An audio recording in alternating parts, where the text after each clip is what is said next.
Okay, so yesterday we discussed about neural network classifying a set of points, maybe based on some two features. Here, two features. One is y, one is x, and I have two different data sets based on two features. So let's and the neural network was supposed to divide this group into two areas. For example, there is a line. The green line is separating these two data points, the black points and red points.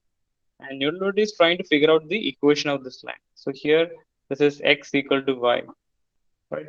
So neural net has to find the equation. What do you mean by equation? So this x equal to y, when compared with the equations of a straight line, we know this is a straight line. Then ax plus by plus c equal to 0. So what neural network is trying to do? It is trying to figure out this constants. What is a value of a? What is value of b? What is value of c? Right. So as I change the values a, b, c, you should understand that the straight line is going to change. So this as slope is changing, I can have straight lines in uh, different places of this curve. So this is varying the slope a and b. So slope of a straight line is m is equal to minus b by a or something, or b by a. You know that. So by changing a and b, I will be changing the different orientation of this straight line. And what about C? While changing C, I'll be changing the, yeah, if it is, I'll changing the location. I'll change the location provided A and B are fixed. If I again change A and B, it again changes, right? So this is all about finding the straight line. Now, how it is going to find the straight line? Yes, we need to train the neural network. We need to train the model, right? So we need some data points and tell them this is the characteristics of a girl, this is the characteristics of a boy. Likewise, we'll tell the neural network where the line has to be drawn, right? What is the value, supposed value of A, B, and C, like that, right? So that is what we discussed yesterday. Now, based on this model, we can draw the structure of neural network. So yesterday, based on yesterday's discussion, we know the gender. We was trying the gender. So let's say output. Output is equal to a function of two variables, two parameters. I can call x and y.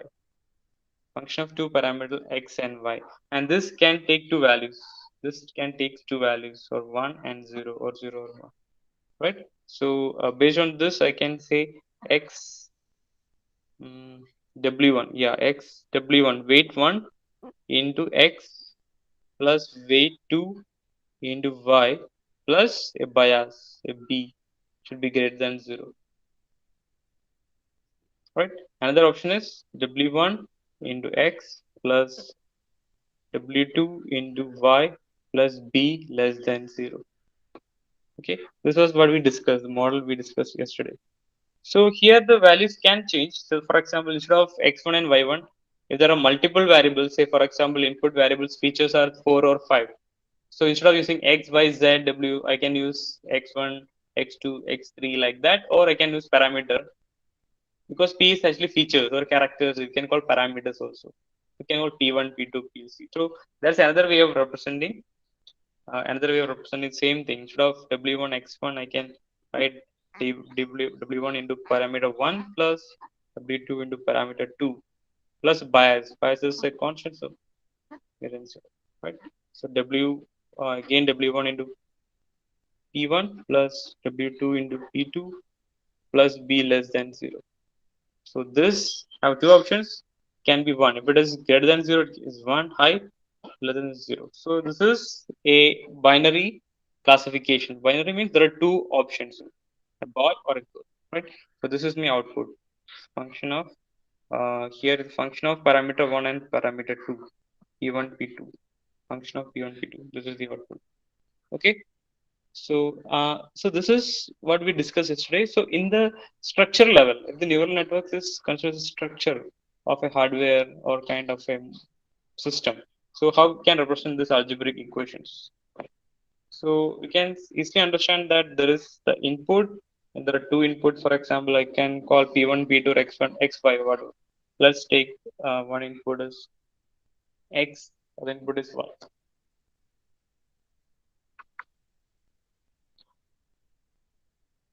See, for example, one input is x, input is y.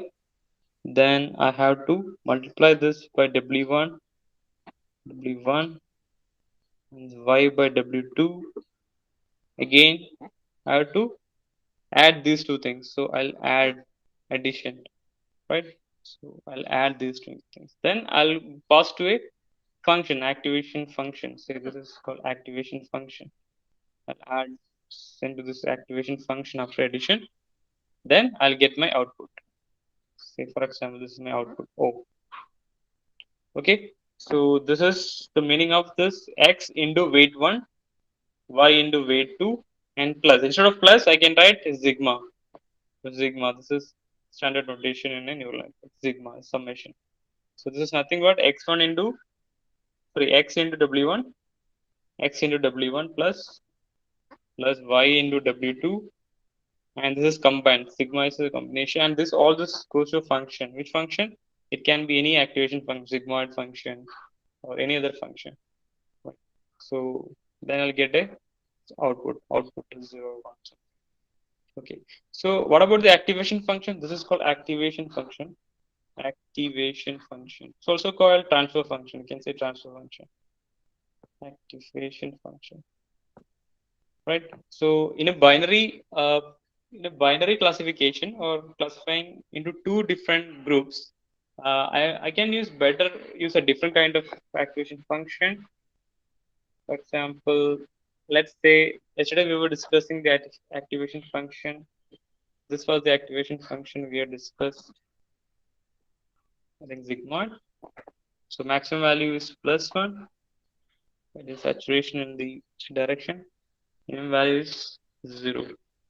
So whatever your input into the function in the number line can be very minus infinity to plus infinity is mapped to whatever value in the minus infinity to infinity plus infinity is mapped to 1 and 0.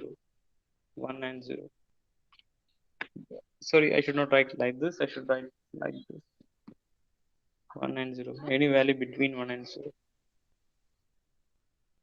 Something like this. Okay. But still, if I get a value of 0.5 here, it doesn't have any under significance. 0.5. There's not a boy, not a girl. I don't know. So I will avoid such activation function which will give me output a dubious value. So better I should have another transfer function which I need only 1 and 0, something like this. This is something which I prefer. If any value positive, the value is saturation, going to saturation, that is +1. Any value less than 0, my function goes to 0. Right? So this is a binary kind of output. So what is the name of this transfer function? Okay, it says unit step, right? Unit step transfer function. Right? So all these values on the negatives taken as 0, and all these values greater than 0 is taken mapped into +1. So this is the better activation function for our current problem. Better activation function for a binary classification.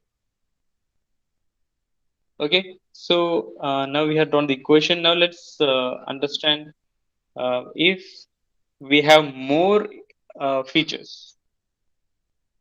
So what are the features? Yesterday we had two features, that is interest of girls and boys. Right, this is say yesterday we had the shopping as well as we have trekking on the x-axis. Suppose we have one more uh, suppose we have one more feature or characteristics we are interested in to classify easily boys and girls. Maybe right now this time it may be studying. Say it's a study, how much time or how much quality or marks or whatever studying, how much study time is right. Okay, now how the structure is going to change. Now we have one more dimension. So I have my the data points or the students are distributed in a three-dimensional fashion, right? In a three-dimensional space my students are distributed. So one more axis which is pointing towards the observer or the viewer or towards you. So one more axis is there, right? So right now the points will be in a three-dimensional way, right? Some girl She's don't like trekking. She's good in shopping, but she also studies something. So we have three-dimensional structure here, right? Three-dimensional structure. Now, again, come back to the boy section. So someone likes trekking, doesn't like shopping much, but is not good at studies also, right? So this is a boys in that. So I'm not putting any prejudices or difference in boys and girls, but just for example, I'm giving you some small example, something like this, some random data. Now, what kind of plane is going to divide this three-dimensional data points? So this is actually going to be a plane, right? So a plane is required to divide this data points. This is a plane. So this is the plane required. So I'm dividing these data points into two planes. So as we discussed yesterday, so we need three constants, right? So plane, the equation of plane, as you already know, is a into x plus b into y plus c into z plus d. A constant also. If it is passing through origin, d is zero. Else I need four constants. So now my neural network has to find a quotient of x, b quotient of y, c quotient of z, and also d, the bias thing. Right. So what will be the structure? The structure of this neural network will be like this. What will be structure? So we have x is input, y is also input, z is also input. Now x will be given weight w1, y will be given w2, z will be given weight w3, right? And all this has to be summed up, right? So I can write like this. This has to be summed up. This has to be summed up before going to the activation function, right? So this is your neural network. So better for clarity, what I'll do, I'll just have a single sigma um, addition. That is, this is sigma. Okay, so this is going to the sigma. This is going to sigma. This is going to be sigma, right? And this after sigma, I'm going to the function f, and I will get my output afterwards. So this is for a three-dimensional input parameters, right? We have three-dimensional x, y, and z. So if you use a p, how will it change? So instead of x, y, z, you have many parameters as input. I have to use that this is input is p1, the weight w1, another parameter p2, the weight w3, another parameter p3, the base w3. So what we are trying to do, p1 into w1 plus p2 into w2, so on and so forth, and p3 into w3. So this we are passing into the function. Oh yeah, we forgot the bias. We can have a bias. We need a bias also. So b plus b. So the bias also will come into the picture. So the b will be also here plus b. Now the whole thing is going to my function, activation function or transfer function, and it is going to be give me a output based on my problem. Be binary, it will be 0 or 1. If it is 3 points out there, it can be 0, 1 or zero point 0.5, something like that. So I'll get some output. So now I can have a standard. If I have a lot of dimensions, not three, parameter dimension is 4 or 5 or 10, how can I write that? So it will be writing like this. So I have a lot of dimension, so output is equal to a function of p1 w1 plus p2 w2 goes on like this, goes on till p and w1. So n dimension, so n vectors, n dimensional features space. That means we are using n characteristics like shopping, trucking, study, the socializing, and um, lot of things. We can use any number of whatever comes to your mind, punctuality. So all these categories we can increase the number of parameters. So we have n dimension space, right? And yeah, definitely again you should not forget the p for the bias. Bias I call b plus b, right? So this is going to be, so I can have general equation. What is general equation I can write? The output, the output general equation equal to a function of sigma variable, not of short. I'm just putting an equation. I equal to 1 to n. I equal to 1 to n. So pi PIWI plus, so this is a single brackets, then I'll add a bias plus B. All this again going to the function. So this is my output function of a neural network. So any number of dimension I can represent using this neural network. Okay. So the all important things to consider is what is my activation function or transfer function, how many number of inputs I'm giving, that depends on dimension of the problem or parameters dimension, and bias can be zero also, and that gives me output. And so binary, this output can be 0 or 1, but as multiple classification, multiple parameters or subjects are the can be multiple classes, multi-class problem. Right. So how it looks like, how it looks like. So as you already know, we have P1 parameter 1 is going to W1. That means again it's going to sigma.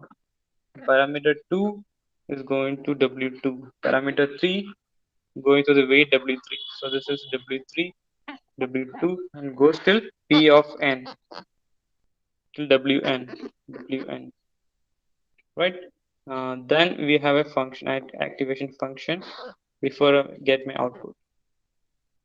Okay, so this is the standard thing, a structure which we have just drawn in that, or we have shown in that equation, previous equation. So P1 into W1, P2 into W2, P3 into W3, and so forth, Pn into Wn. All these are summation, some sigma, and going to the activation function and get me output. Okay, this I can again simplify. For instead of using lot of blocks like this, I can simplify into single block. How? Instead of this to sigma and thing, I'll just combine into a single block like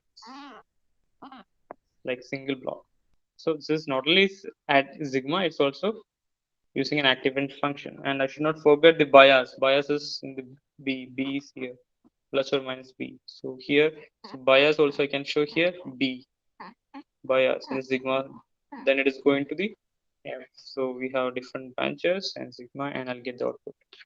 Okay, so this is my simplistic representation of a neural network where I'm giving input a multi-dimensional input, n-dimensional input, right?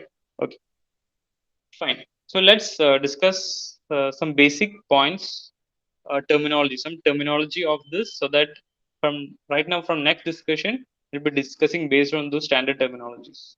This already is applied in different machine learning environments also. So let's start with the first thing, which we already discussed, but for the time case, first thing is features.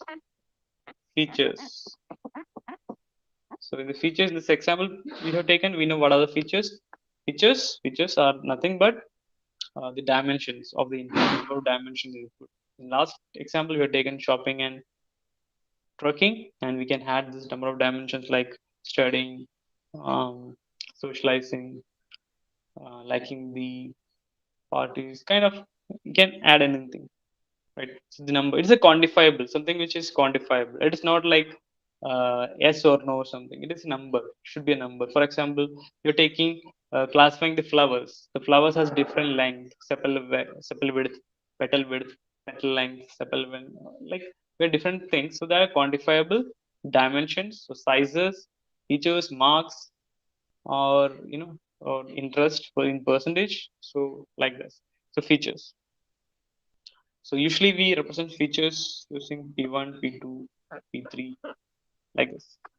And each feature will be deciding a particular weight. Say this is P1, I'll give a weight W1, P2, weight W2. This is decided by your neural network. So ultimately, this is something we need to find for getting a plane, for the n-dimensional hyperplane, so that your data is classified according to our training data.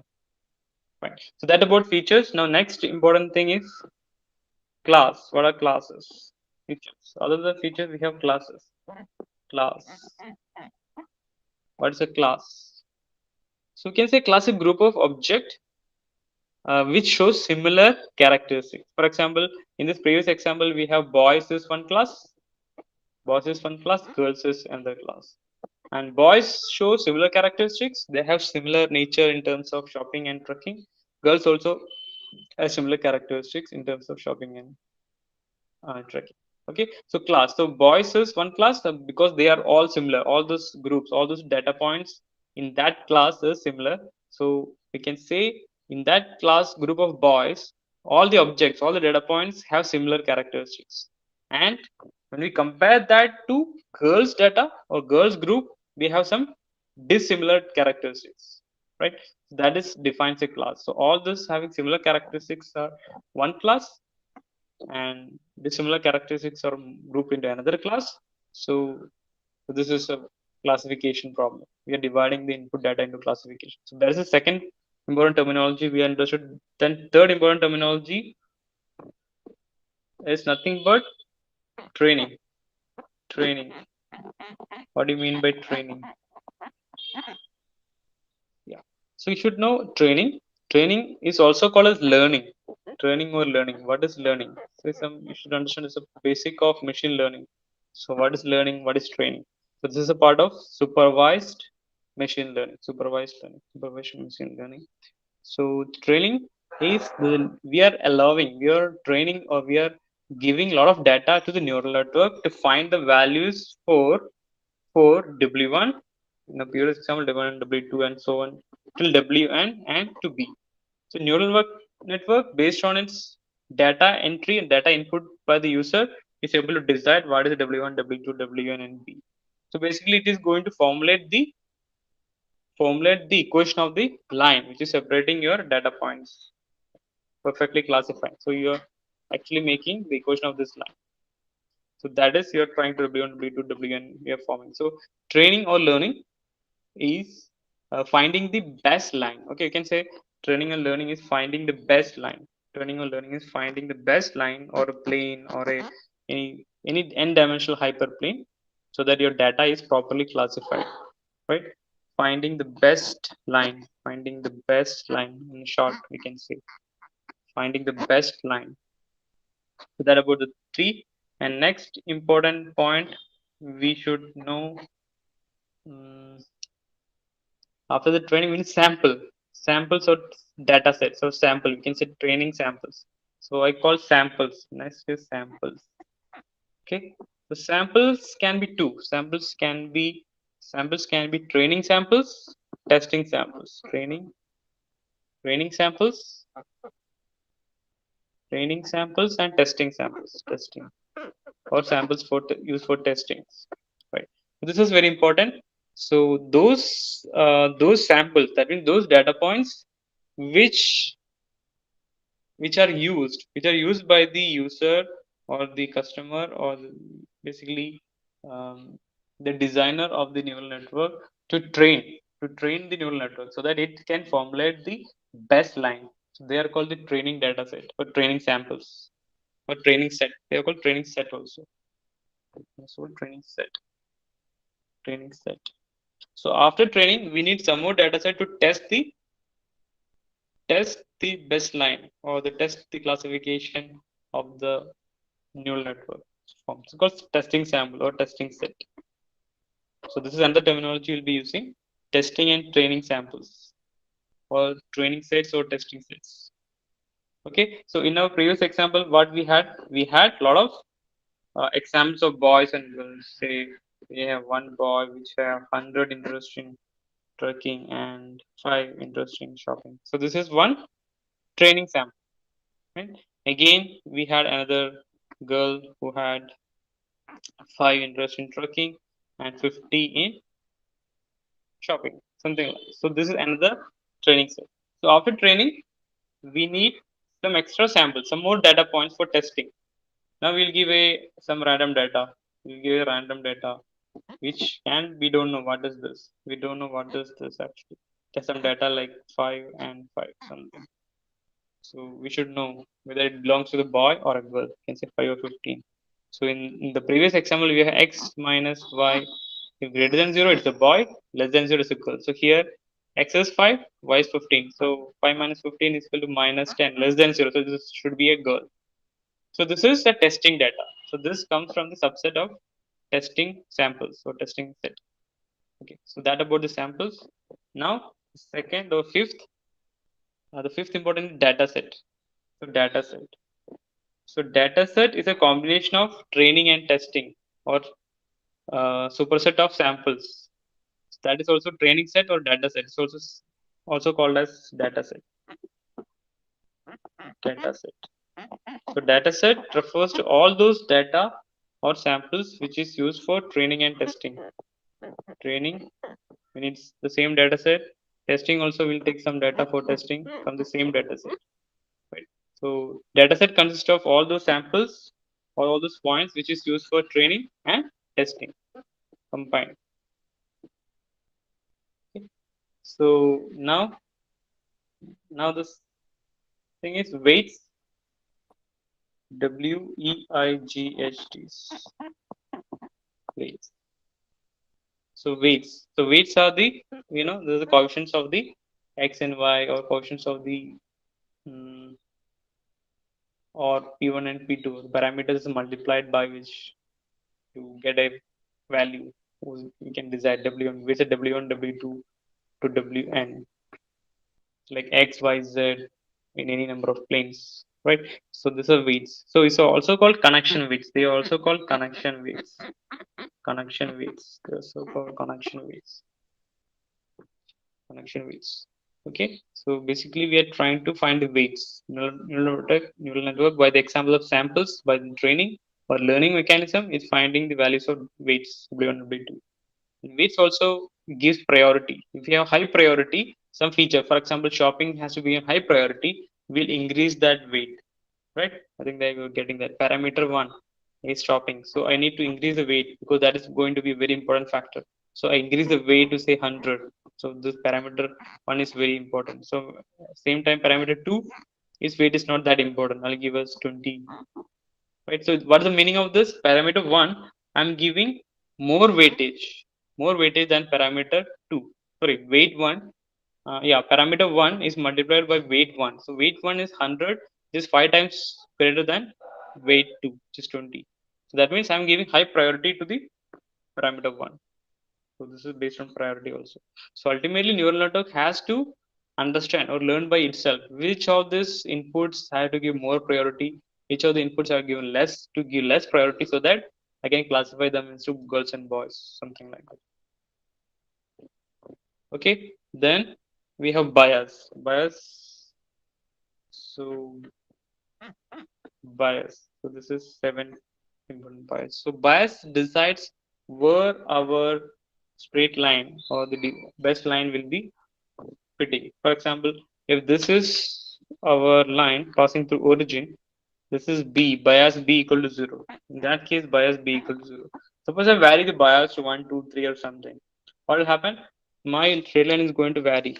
This is going to be 1, 2, 3, 4, 5. I think I am getting different values of B. Now, if I give B negative, I'll get something like this, bottom values. B is negative. So this is the value change in bias will let my best fit line or best line change its location. But slope remains same because we are not changing the coefficients of P1, P2, or we are not changing W1, W2. That is fixed. But right now I'm changing bias. So I can relocate the line. Now, um, so yeah, mainly these things. So the bias B changes, the location of line is changed, provided W1, W2 already fixed this slope. If I change the W1, W2, what happens? Yeah, the slope itself is going to change like this. Can be any slope because I'm changing the W1, W2. So M is changing. Right. Once M is fixed, slope is fixed, W1, W2 is fixed, then I can vary the B. So then exactly relocate my best fit line.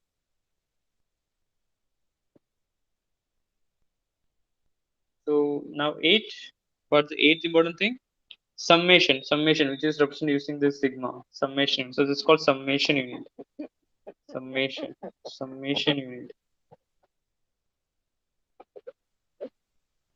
Right. So what is summation unit? This is summation, as we know, this is just adding all those different parameters multiplied by the weights, their weights. P1 into W1, so and Pn into Wn. So this is the sum.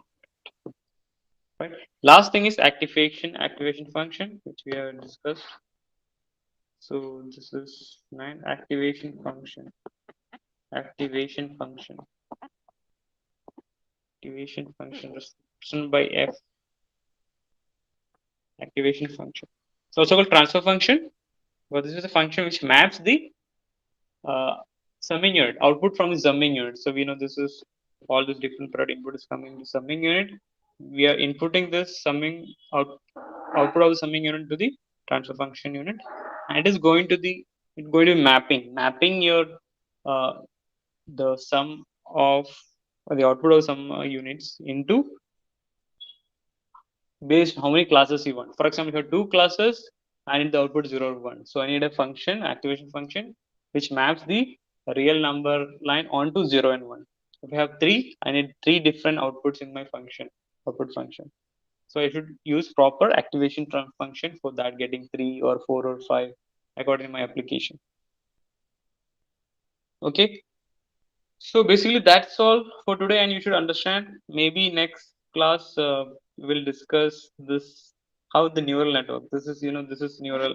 This is neuron. This is a neuron, and this neuron we are trying to map. You are going to model using our neural network model. So this is a lot of things like a uh, nucleus. We know it's a nucleus.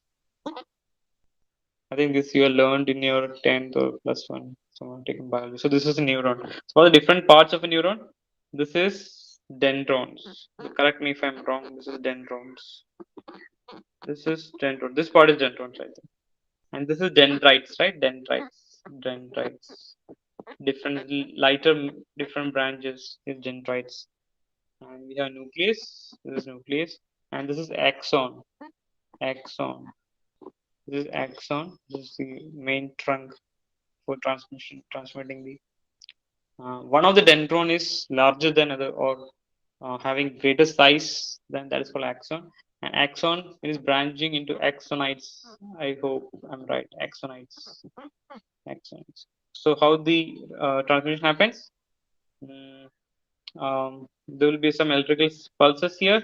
It will be transmitted to dendrites to the dendrons to the cell body, and one cell body it again transmits to the axon to the axonites to the next neuron. So this neurons is connected in a series way. So one single uh, signal is transmitted to that pathway.